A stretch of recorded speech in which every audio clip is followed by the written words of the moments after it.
Billions of dollars that support children and women expecting in low-income households are at risk.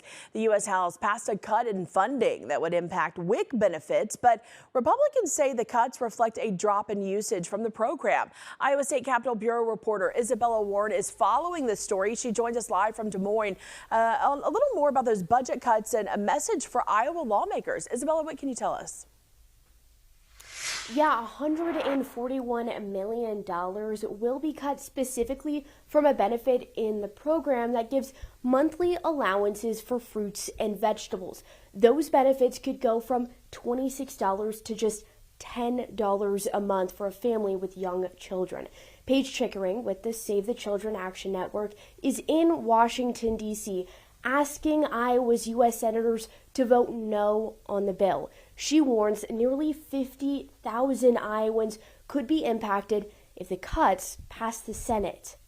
Those food items that are available are very specific. Folks can only use their cards for very specific items that have been kind of over the decades defined as what do we see as really beneficial for the health and nutrition of young children and mothers.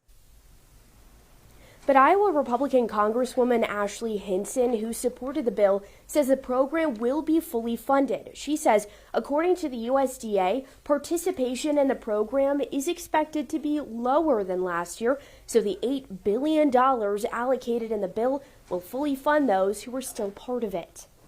Well, let me just say, WIC is fully funded. There were no cuts because it's funded based on the enrollment in the program.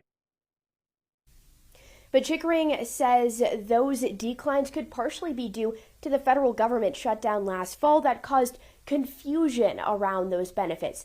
She says that number could actually rise due to increasing grocery prices. The bill now heads to the Senate for consideration. In Des Moines, I'm Isabella Warren. Isabella live from Des Moines tonight from our Capitol Bureau. Thank you for the breakdown of that story. We'll continue to follow along.